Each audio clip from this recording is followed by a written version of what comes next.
Now on today's episode of the news, we are going to talk about the driverless Tesla crash that happened in Texas. What's going on, guys? Bijan here. So if you want to know everything happening in the news, all of the secrets, well before all of your friends and family, go and smash that subscribe button. If you stick around until the end of this video, you're going to see all of the updates we have until this moment on the Tesla crash that happened a few days ago. So first, let's talk about all of the facts of the case, and then we'll talk about some of the speculation. Now, this topic is still very sad. 2 men passed away. My condolences to their family.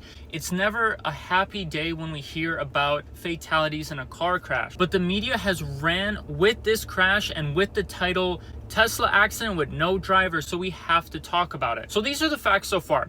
2 men aged 59 and 69 years old dropped off their wives. They were previously talking about Tesla's Autopilot feature. So after the drop off, they then went on a drive by themselves. This Tesla crashed into a tree and burned to the ground. The fire department tried to put out the Tesla for hours to no avail. Lithium-ion batteries have a lot of energy, so even though you're putting out the fire, it's very likely that it will reignite again and again. So the fire department just allowed the battery pack to burn in a controlled environment until it was done. The local police constable Mark Herman released a statement very shortly after the crash. He started off by saying they are 100% certain that there was no driver in the car.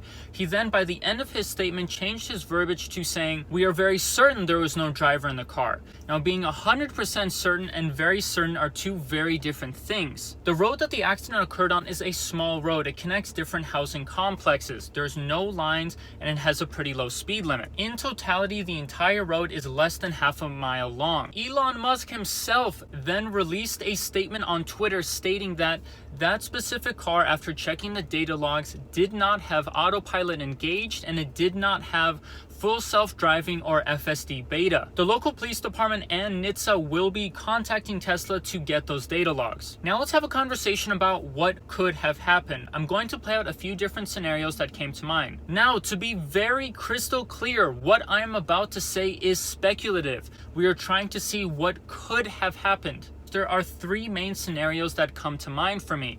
Now, the first one is there was a third person involved that fled the scene. Now, I think that is very unlikely. 2 men were with both of their families. They got in the car together and they went for a drive. Now, it is possible that they could have picked up a third person and allowed them to drive the car, but I think that is very unlikely. Now, the second scenario, one of the passengers tried to launch the car, was heading too quickly, lost control of the vehicle, and after it crashed, tried to exit the vehicle through the passenger side. So maybe the driver door was jammed or the driver door was blocked and they were not able to exit through the driver door, so they hopped over to the passenger side. Now, the third scenario is these 2 men were trying to engage autopilot but were unsuccessful. Now, Elon Musk said that this car did not have autopilot engaged at the time of the crash, but if these 2 men were trying to engage autopilot, got into a crash while being distracted, and then whoever was the driver hopped over to the passenger side, that could be why there was nobody in the driver's seat. Now, it is very early on in this case, in this story, so we're going to have to wait